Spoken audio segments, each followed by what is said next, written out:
नमस्कार. मालिकेच्या पुढील काही भागांमध्ये आपल्याला खूपच जबरदस्त असा ट्विस्ट पाहायला मिळणार आहे. म्हणजे आता रणजितने ठरवलेलं असतं मुद्दामहून आपण इकडे जायचं आहे आणि यांचा पचका करायचा आहे. म्हणजे तेजस आणि मानसीच्या घरी जायचं आहे आणि मानसीसोबत दिवाळी सेलिब्रेट करायची आहे. म्हणूनच तर रणजित मुद्दामच पाडव्याच्या दिवशी तेजस आणि मानसीला भेटायला तो घरी येत आहे. कारण त्याला काही करून पाडवा हा मानसीसोबत सेलिब्रेट करायचा आहे असं त्याला वाटत आहे. म्हणून तो येणार आहे. कारण हे सगळं गायत्रीने सांगितलेलं असतं आणि पाडव्याच्या दिवशी ते इकडे रणजित हा सुंदर असं गिफ्ट घेऊन तो मानसीसाठी येणार असतो. एवढं सगळं कारस्थान या आखलेलं असतं ते म्हणजे गायत्री आणि रणजितने. परंतु आता तिथे आल्यानंतर एक जबरदस्त अशी गोष्ट घडणार आहे. ती म्हणजे रणजित जेव्हा तेजसच्या घरी येतो तेव्हा मानसी आणि तेजस एकमेकांच्या मिठीत आलेले आहेत आणि ही सगळी कमाल होणार आहे ती म्हणजे पालीमुळे. तिथं पाल येणार आहे आणि त्याच्यामुळं तेजस आणि मानसी एकमेकांच्या मिठीत आलेले आहेत. आणि जेव्हा रणजित त्या दोघांना अशा अवस्थेत पाहतो तेव्हा रणजितच्या मात्र शिट्ट्या वाजणार आहेत. रणजितला कळायचं बंद झालेलं असणार आहे. तो विचारच करत बसणार आहे की आपण आलोय कशाला इथे, आपण कोणत्या उद्देशाने आलो होतो. अजूनही मानसी आणि तेजस एकत्र येऊ नये यासाठी आपण प्रयत्न करत आहोत. त्या गायत्रीला एवढी मदत करत आहोत, एवढे पैसे देत आहोत आणि उपयोग काय त्याचा. इथे तेजस आणि मानसी त्यांचा पाडवा रोमॅन्टिक होत साजरा करत आहेत. म्हणजे तेजस आणि मानसी कधी एकत्र येतील आणि त्यांची मुलं जन्माला येतील हेही कळणार नाही असा विचार रणजितच्या डोक्यात आलेला आहे आणि रणजितला मात्र वाईट वाटत आहे. म्हणजे फायनली तेजस आणि मानसी यांचा संसार हा सुरळीत चाललेला आहे हे पाहून रणजितची मात्र वाट लागणार आहे. आणि तेजस मात्र म्हणत असतो की गाडीवालीसाठी गाडीवालाच योग्य असं म्हणत तो प्रत्येक वेळेस रणजितला सपोर्ट करत असतो. त्याला प्रत्येक वेळेस असं वाटत असतं की रणजित आणि मानसीने एकत्र आलं पाहिजे, त्या दोघांनी एकत्र असलं पाहिजे. परंतु घडत मात्र वेगळंच असतं प्रत्येक वेळेस. आणि या सगळ्या गोष्टी जेव्हा अशा पद्धतीनं घडणार आहेत तेव्हा रणजितची वाट लागणार आहे आणि रणजित कोणताही फराळ न करता तिथून निघून जाणार आहे हे आपल्याला पाहायला मिळणार आहे. तर इकडे तेजस आणि मानसी यांचा पहिला पाडवा असतो. मग सकाळी तेजस आंघोळ करून येतो तेव्हा आई म्हणते, तुला कळतंय का कधीपासून मानसी तयार झालेली आहे आणि तुझे काय नखरे चाललेत रे, तू चक्क तयार होऊन आला, आंघोळ करून आला. इथे मानसी उठणं घेऊन येत आहे तेव्हा आभा पण म्हणत असते की हो दादा, अरे वहिनीची तुला नको वाटत असेल पण वहिनीचा विचार केलायस का रे तू, तिला काय वाटत असेल या गोष्टींचा. तेव्हा आई म्हणते की तेजस अजिबात मी तुझं ऐकून घेणार नाही, आत्ताच्या आत्ता खाली बस आणि मानसी ये लवकर, तेजस आलेला आहे त्याला उठणं लावून घे. आणि मग आईने म्हणजे सुनंदाने जबरदस्तीने तेजसला खाली बसवलेलं असतं आणि सांगितलेलं असतं की गुपचूप खाली बसायचं आहे आणि ते उठणं लावून घ्यायचं आहे. तेव्हा मात्र आपल्याला पाहायला मिळतं की मानसी मात्र जाम खुश झालेली असते. मानसीला एक वेगळाच आनंद झालेला असतो. मानसीच्या डोक्यात चक्र फिरत असतात. मानसीला छान वाटत असतं कारण तिचा आणि तेजसचा हा पहिला पाडवा आहे. मानसीने कधी विचारच केलेला नव्हता की आपण अशा पद्धतीने काहीतरी होईल किंवा असं लग्न होईल असा विचारही आला नव्हता. खरं तर मानसीला तेजस आवडतोय, तिला तेजसबरोबर संसार करण्यामध्ये काहीच प्रॉब्लेम नाही आहे. परंतु तेजसला असंच वाटत आहे की मानसीसाठी योग्य नवरा हा रणजित आहे म्हणून त्याच्या मनात वाईट वाटत असतं. खरं तर तेजसला पण मनापासून वाटत असतं की मानसी माझ्यासाठी योग्यच आहे, त्याला मानसी मनापासून आवडत असते. या सगळ्या गोष्टी घडत असतात.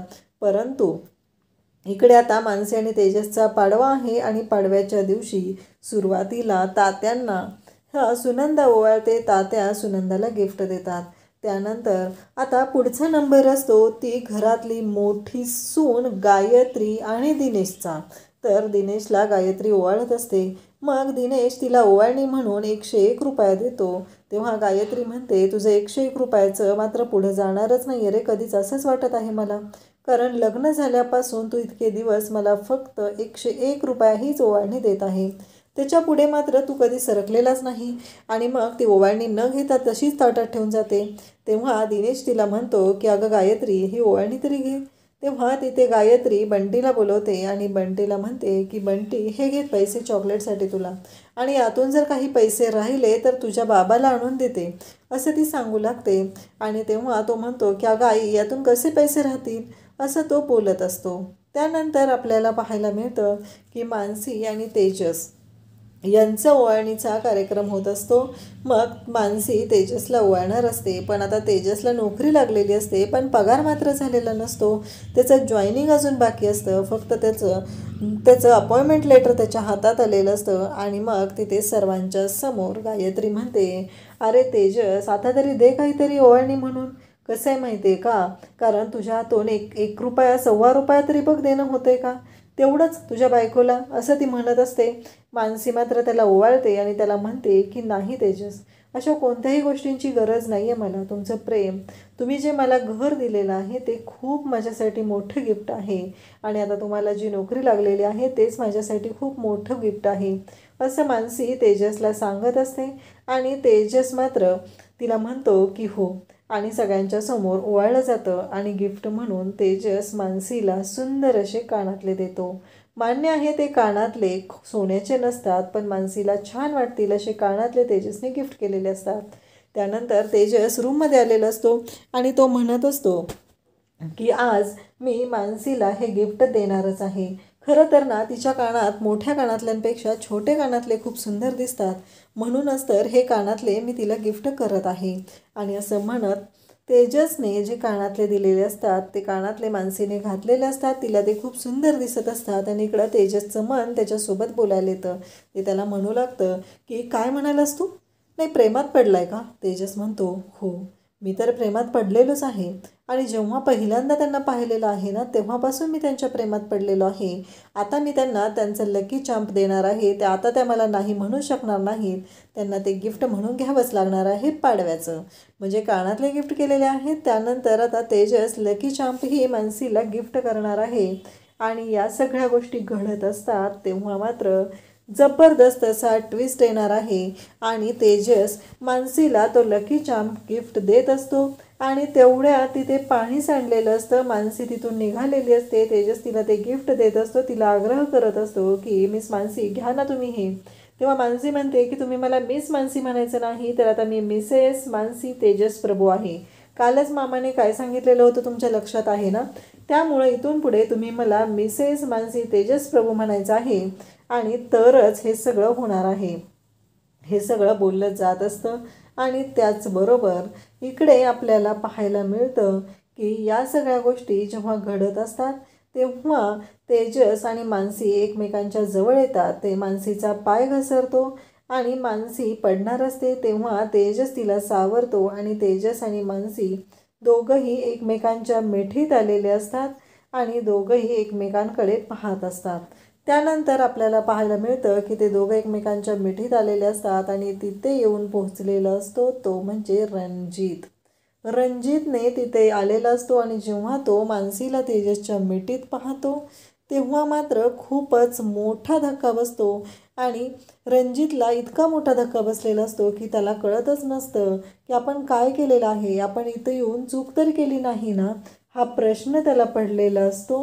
आणि तो पाहतच राहतो. खरं तर मानसी आणि तेजस एकमेकांच्या मिठीत आलेले असतात.